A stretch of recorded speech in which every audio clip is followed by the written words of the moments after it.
Bom, pessoal, a gente está aqui reunido para falar um pouquinho sobre a temperança e castidade. Então, para começar, vamos rezar uma Ave Maria, e daí a gente segue com a aula de hoje.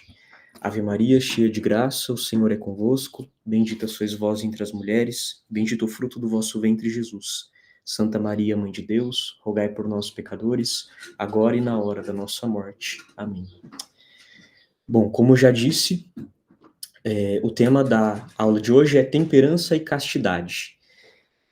Primeira ideia, né, falando da temperança, é que ela é uma das 4 virtudes cardeais, né. Então dentro de cada virtude, é como se elas fossem mães de várias outras virtudes. Então quando a gente fala da castidade, que é uma virtude, ela está dentro da virtude da temperança.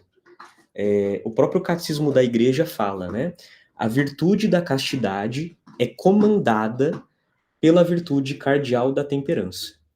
Ou seja, é como se ela estivesse dentro, né, dessa virtude maior que é a temperança. E se a gente for pensar, né, a palavra castidade, qual que é o significado? Primeiro, a etimologia da palavra. Castidade vem da palavra casto, né, que por sua vez vem do latim castus, que significa puro, né? Então, a gente também sabe que existem alguns lugares, algumas abordagens que usam a castidade como sinônimo de pureza, né? Então nós também estamos falando de algum modo da virtude da pureza. E o que isso significa, né? O que a castidade significa? Trouxe também aqui uma definição do próprio catecismo. Significa a integração correta da sexualidade na pessoa. E com isso, a unidade interior do homem em seu ser corporal e espiritual.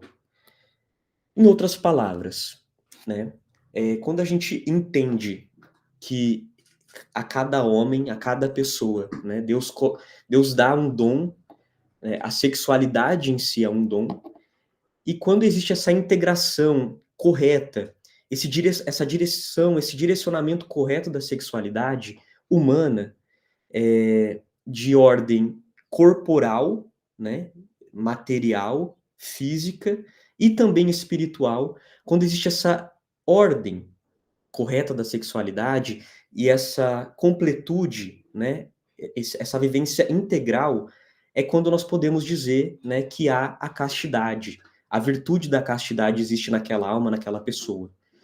E a gente também precisa lembrar, né, que a castidade, no final das contas, resumidamente, ela é a capacidade de amar, né? E a capacidade de amar no exercício da sexualidade e também na procriação. E a gente vai depois falar um pouquinho mais, aprofundar um pouquinho cada um desses pontos. Então, se a gente entende que Deus é amor, e seu amor é fecundo, ou seja, gera frutos, ele quis, de algum modo, que toda pessoa humana, que eu, que você, a gente participasse dessa fecundidade, né? E aí, claro, a gente está falando um pouco da ideia da procriação, do sexo, né? A sexualidade que existe esse desejo e essa inclinação do homem, né, para a afetividade e para o relacionamento, que se culmina, né, no ato sexual, numa relação sexual dentro de uma relação conjugal, matrimonial, com a finalidade da procriação. Então, quando a gente fala de castidade e dessa ordem, a gente está falando um pouco disso. É a capacidade de amar que o homem tem, o exercício da sua sexualidade e também que tem o ápice ali, né, o cume de toda essa questão na procriação.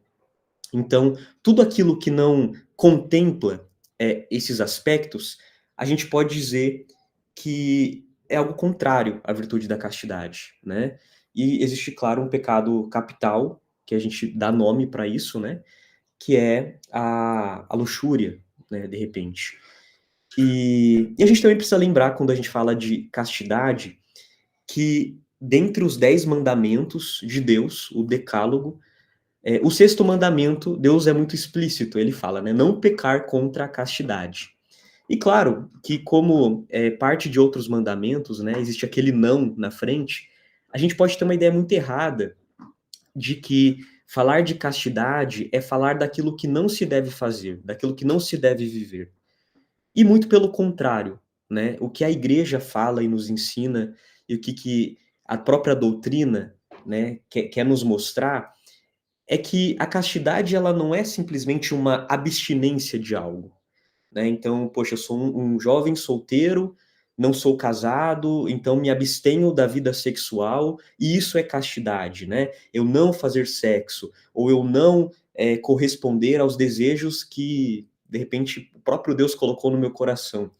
Esse não, que às vezes acompanha, né, inclusive alguns dos mandamentos, não necessariamente é para se traduzir uma, enfim, com uma ideia negativa, né? De que a sexualidade ou de que o sexo é algo ruim. E pode-se ter construído muito disso dentro até de uma ideia, um perigo, né? Que a gente acaba encontrando até mesmo dentro de alguns meios de formação religiosos, por exemplo. Mas não, né? A castidade, a sexualidade e o próprio sexo é bom, né? Deus coloca no homem esse desejo. E por Deus colocar esse dom, esse presente no homem e na mulher, a gente pode afirmar com toda certeza de que é algo bom. E que a castidade não é necessariamente não responder aquilo que é bom, mas, é, enfim, não negar ao amor, né? Então, a castidade, ela não é um não ao sexo, mas um sim ao amor. E a gente vai entender um pouco melhor à medida que a gente for conversando um pouco mais. E aí, a primeira ideia, falando sobre a vocação à castidade, é que ela é uma virtude e uma condição essencial à vivência do amor. Então, Deus nos chama cada um de nós, a cada pessoa, ao amor. Nós somos chamados, vocacionados por Deus a viver vivenciar o amor, né? E o amor, não de forma só idealizado e abstrato, mas de forma real. E a castidade é uma forma da realização desse amor que Deus, né, nos chama a viver. A castidade, ela torna possível esse amor, tanto espiritualmente quanto no nosso próprio corpo. Então, de certo modo, a gente pode dizer que a castidade, ela é a virtude que capacita o homem, a pessoa humana, a viver bem, né? E em paz interior, esse amor para com as outras pessoas e consigo mesmo. Então a castidade, ela não está somente ligada ao outro, né? Eu sou casto quando eu respeito o outro, mas quando eu respeito também o meu próprio, enfim, meu próprio corpo, né? Quando eu consigo também amar a mim mesmo, de algum modo, né? E a sexualidade humana, ela afeta todas as potências, né? Desde as físicas, materiais, até as espirituais. Então, a gente também precisa compreender que todo o desejo e todo o afeto, ele não é somente humano e material e físico, mas ele também transborda para a alma. Então, tudo aquilo que nós fazemos de forma física, aquilo também interfere e invade de alguma forma o nosso aspecto espiritual, o nosso espírito, né? E também a nossa alma. Então, como eu já disse, a castidade ela não é só um remédio contra a desordem que o pecado original trouxe, mas é uma afirmação ao amor, né? A doação que nos permite amar muito mais a Deus e amar de forma correta e plena, e também aos homens, né? Como a gente sabe, a gente encontra ali naquele versículo, né? Amar a Deus com todo o coração, com toda a nossa alma, com toda a mente, com toda a força. Então a gente precisa compreender, né, que a castidade ela é muito mais do que o controle das nossas paixões e dos nossos afetos, mas é uma constatação, né, dessa magnitude, dessa grandeza que é amar, né, que é amar a Deus de forma plena e através, né, dos outros e de nós mesmos também, né? E claro, castidade não é, aqui eu acho que tem que trazer uma questão muito importante, que não é uma exclusividade, para os celibatários, para os sacerdotes, para os religiosos que fazem um voto de castidade, mas é para todo cristão, né? Para todo homem, para toda mulher, sejam casados, sejam solteiros, leigos, né? A castidade é para todo aquele que é chamado a ser santo, né? E de algum modo a viver, a se doar por amor. Então, essa é uma ideia importante. E aqui, eu não sei se vocês conhecem, inclusive fica aqui uma indicação de leitura. Existe um livro de Gregory Popcake. Eu não sei se assim se pronuncia, mas ele é um inglês. Na verdade, ele é um americano. É um psicólogo americano e que ele escreve um livro chamado Deuses Feridos. Os Sete Anseios do Coração Humano. Inclusive, é fenomenal esse livro. Por quê? Ele traz uma reflexão a partir dos anos em que ele escutou e atendeu, né, fez a terapia e acompanhou algumas pessoas. Ele faz uma reflexão muito otimista e positiva de como cada pecado capital, né, tem aqueles 7 pecados, esconde por detrás um anseio divino, né, que deve ser direcionado para uma virtude. Por exemplo, quando a gente olha para o pecado da luxúria, na verdade, o que que esconde, esse pecado ou a alma de alguém que comete aquele pecado da luxúria? Esconde, na verdade, um anseio muito, verdadeiro e muito legítimo por uma comunhão, né, uma comunhão que transcende, né, o corpo e a alma. Então, quando a gente vê, por exemplo, o pecado da preguiça, na verdade esconde um anseio pela paz. Só que como existe aquele anseio e aquilo não é direcionado para o bem, né, para Deus, as pessoas acabam caindo, enfim, em falsos, numa ilusão ali de que aquilo é o que vai saciar o todo e o coração de algum modo, aquele anseio, né, aquela sede, aquele desejo. Então, no final das contas, ele traz essa reflexão que é algo muito, muito legal. Então, se a gente pensa no pecado da luxúria, que esconde um anseio pela comunhão, no final das contas, todos nós estamos procurando essa comunhão, né? Ser um, ser único, ser unidade com Deus, com o outro. E por essa falta, que ela também é sentida de forma humana, muitas vezes a gente acaba caindo em alguns perigos e algumas ciladas, né, de pensar que algumas práticas totalmente contrárias ao amor, né, por exemplo, a masturbação, a fornicação, o consumo de pornografia, tudo isso, na verdade, o livro chama-se Deuses Feridos. É muito fácil de encontrar, Amazon, enfim, no Google, várias formas de encontrar, e também não é um livro muito caro.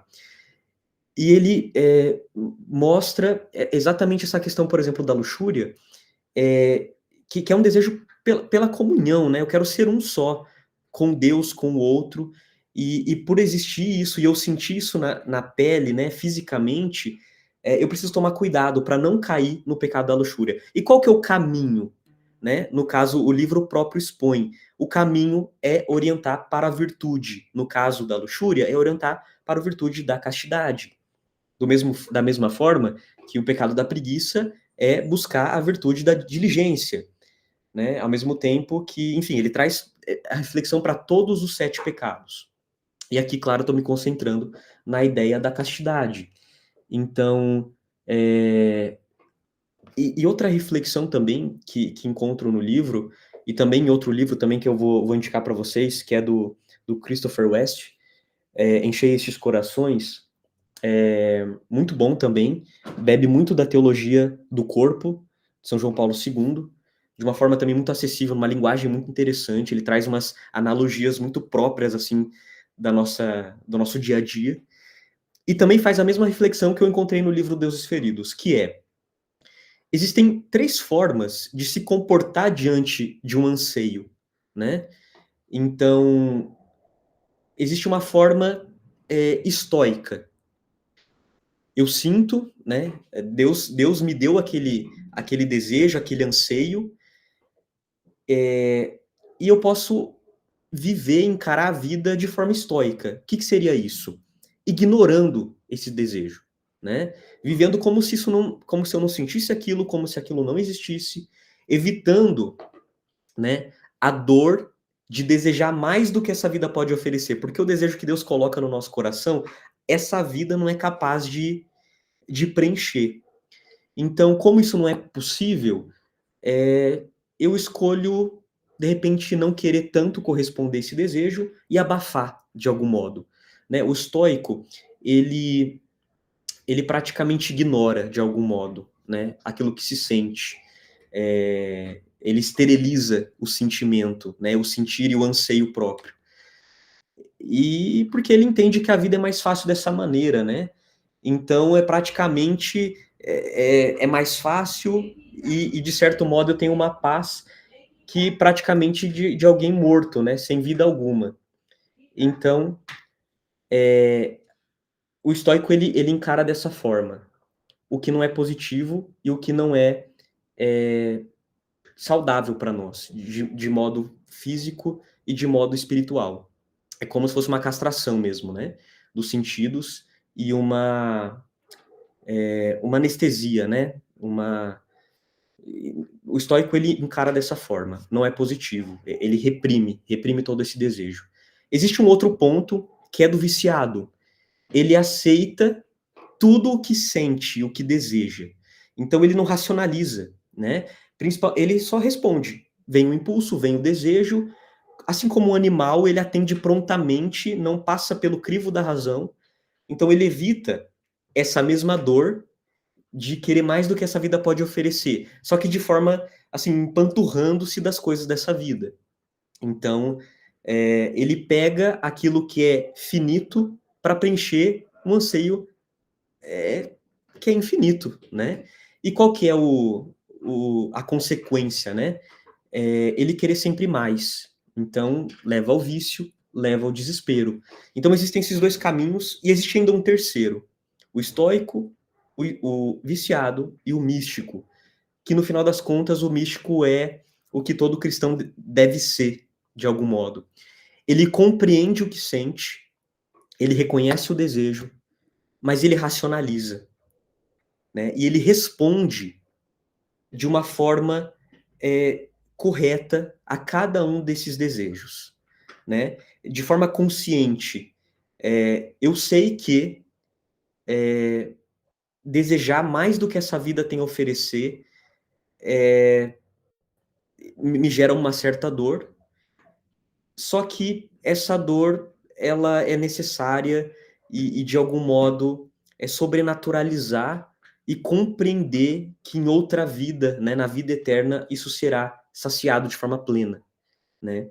Então, canalizar, muitas vezes até de forma heróica, né, todos esses desejos correspondendo, né? Seja para um solteiro, para alguém que não é casado, pela própria abstinência, né, da prática sexual, ou seja, para um homem já casado, que pode, né, dentro da castidade, viver uma vida conjugal sexual com a finalidade da procriação também, e da união, né, com a sua esposa, mas também oferecer aquilo de forma heróica, né, é, como uma resposta àquele desejo e entendendo que aquela esposa não vai também saciar todo o anseio que possui aquela alma, aquele coração, né, porque é o finito tentando preencher o infinito, né, e não é dessa forma que acontece. Então ele oferece todas as provas, as purificações, o místico lida muito bem com essa ausência até dos prazeres desse mundo, em prol dos verdadeiros dos prazeres, né? E claro, ele também sabe regozijar dos verdadeiros prazeres deste mundo sem idolatrá-los, né? Então, sem tentar extrair deles o infinito, né? Sem depositar naquilo que é, enfim, deste mundo passageiro, aquilo que só Deus pode preencher, né? Essa comunhão que a nossa alma anseia, de algum modo, só Deus pode preencher, né? Então a gente precisa compreender. O místico ele entende racionalmente tudo isso. E para o místico, os verdadeiros prazeres do mundo é uma prefiguração agradável, né, aquilo que está por vir. É, aquilo que está por vir na vida eterna, né. Então, é claro que existem prazeres e o próprio sexo também, a gente sabe que, sendo um dom de Deus, também é possível sentir prazer, né, dentro dessa prática vivenciada, dentro da sua plenitude. Isso é uma prefiguração do céu, de algum modo, né. Só que, claro, é uma prefiguração, né, plenamente só o céu, só Deus. E aí, pensando de ordem prática, eh, buscando sempre, né, ser o místico, né, sobrenaturalizar todo esse desejo, vir, né, trazer para o caminho da virtude, eu trouxe alguns meios importantes para viver a castidade, né, de ordem mais prática. O primeiro deles é a oração, né. Sem Deus, sem pedir ajuda de Deus, é muito, não se dá para viver essa virtude, né, a virtude da pureza e da castidade. Então, eh, uma vez que Deus nos deu esse desejo, é preciso pedir a ajuda de Deus, né, para viver muito bem, e sobrenaturalizar, né, como a gente comentou. E dentro também da ideia da oração, a frequência dos sacramentos, né. Então, de algum modo, a nossa fragilidade, a nossa limitação, os nossos afetos que muitas vezes confundem, essa ordem, né, da nosso corpo e da nossa alma, os sacramentos são um remédio para essa debilidade, né. Então, a frequência no sacramento da Eucaristia e principalmente, também a confissão, ao sacramento da reconciliação, né, como meio também para que se mantenha sempre uma amizade profunda com Deus. Eh, Isso é um meio, talvez o mais importante de todos. Depois, pensar o trabalho intenso, né, evitar o ócio. Quando eu falo trabalhar intenso, não é você ser um workaholic, né, só trabalhar, mas assim, se ocupar de boas atividades, sejam elas atividade profissional, o próprio estudo, o estudo que ajuda a melhorar a vida profissional, o estudo que ajuda a formar melhor o nosso imaginário, consumir bons meios, assim, atividades saudáveis, atividades físicas, evitar totalmente o ócio, né? O ócio é um perigo muito grande, principalmente quando a gente está muito cansado. Existe uma ilusão de que o ócio é o que vai nos descansar, é fazer nada. Mas São José Maria mesmo dizia que descansar é trocar de atividade, né? É mudar a atividade que se está fazendo. Então, ter sempre esse olhar, né? Para que não haja espaço para maus pensamentos e, enfim, coisas que podem atrapalhar a vivência da castidade. A moderação na comida e na bebida, né, então, acho que é uma primeira ideia também, viver a castidade também, essa virtude está muito ligada também à questão da própria ordem em si, né. Então a temperança como um todo, né, principalmente na alimentação, na bebida, essa fuga, né, da frustração, ela pode, ser pela própria desordem ali, né, da não castidade, mas também pode acontecer muitas vezes na comida, na bebida, e uma coisa pode levar a outra. Então a gente tomar muito cuidado com isso. Ter uma vida muito mais regrada, ordenada e se possível também, o que ajuda muito a viver a castidade, talvez é se privar, dentro da comida e da bebida de alguns pequenos prazeres, né? Isso pode ajudar muito na mortificação. O cuidado dos detalhes de pudor e da modéstia, no vestir, principalmente, né? E também no falar, né, acho que o pudor e a modéstia também está muito nisso, né, então tomar muito cuidado, com os lugares que nós frequentamos, com as pessoas, que nós convivemos, se elas estão, de algum modo, nos colocando em perigo, e se nós estamos sabendo lidar, identificar tudo isso. E também assuntos, né, que favorecem essa falta de castidade. Então, às vezes, conversas, muito fúteis ou, né, piadas muito enfim, que às vezes só de escutar pode criar um cenário de você imaginar aquilo, e pode ser também um caminho para de um perigo muito grande, né, para não viver a castidade. Eliminar as leituras de livros, revistas, jornais, filmes, séries que que sejam imorais, inconvenientes, eh, e existem alguns meios de fazer isso também. Existe, depois o Thiago acho que sabe e pode deixar aí também na descrição e nos comentários, tem um site, se não me engano, que você consegue, ter uma avaliação se aquele livro, se aquele espetáculo, teatro, se aquele filme, ele tem alguma questão imoral ou pornografia, alguma coisa muito explícita, seja na linguagem, seja na cena. Então, existem meios da gente também se fazer, assim, ser mais esperto e não, né, se colocar dentro dessas, enfim, né, dessas ciladas aí por própria vontade. Ser muito sincero na direção espiritual, né, acho que isso é uma questão muito importante. Então, isso entra, claro, na direção e também na confissão com o sacerdote, né, se a gente recorre frequentemente à, à confissão, da gente não omitir, né, quando faltamos com a castidade. E também um meio importante, de algum modo, é esquecer-se de si mesmo, né? Como a gente está falando que a castidade também é um sim ao amor, é uma doação também para o outro, né? Então, quando a gente também se torna muito egoísta e vive muito as nossas vontades, os nossos desejos, a gente acaba dando muita margem para que isso aconteça, né? E sempre olhar para o outro, né? Uma forma de se ocupar também de forma grande. E ter uma devoção à Santíssima Maria, né? A Maria Santíssima que é a mãe do amor formoso, que é a mãe da pureza, que pode nos ensinar, né, a viver muito bem e recorrer a ela, né? Quando nós estivermos em perigo ou precisando de contar com uma ajuda sobrenatural de força maior. Então, nós precisamos, né, buscar essas ajudas. E, e também, acho que uma ideia legal é pensar que, claro, às vezes o ato em si pode ser evitado quando o pensamento também é evitado. É difícil evitar o pensamento, muitas vezes. Mas quando surgir, né, um pensamento, a gente também já pode, de forma heróica, é, dizer assim, olha, eu não consinto com esse pensamento, né? E também já contar com a ajuda de Nossa Senhora, de ajuda de Deus, para não como um estoico, mas como alguém que fugir, entende que a fuga, dentro de alguns momentos, é necessária para viver bem, né, de forma plena tudo isso. E aí eu termino, né, a nossa aula com uma frase, um ponto de Forja, que fala que a castidade ela não é um peso aborrecido.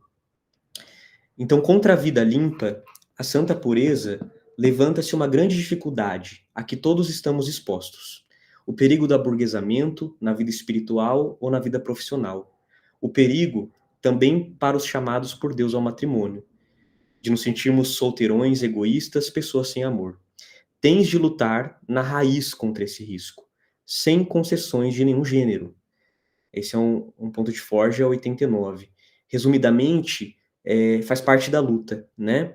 É preciso lutar, sempre buscar, principalmente contra a raiz, para viver muito bem essa castidade e que, enfim, todo o pecado, a desordem, não nos, não nos prive de viver o amor pleno e real. E E é isso, né? Então, se alguém tiver depois alguma dúvida, algum comentário, daí a gente conversa melhor. E aí, para encerrar, a gente reza uma Ave Maria. Ave Maria, cheia de graça, o Senhor é convosco, bendita sois vós entre as mulheres, e bendito o fruto do vosso ventre, Jesus. Santa Maria, Mãe de Deus, rogai por nós, pecadores, agora e na hora da nossa morte. Amém.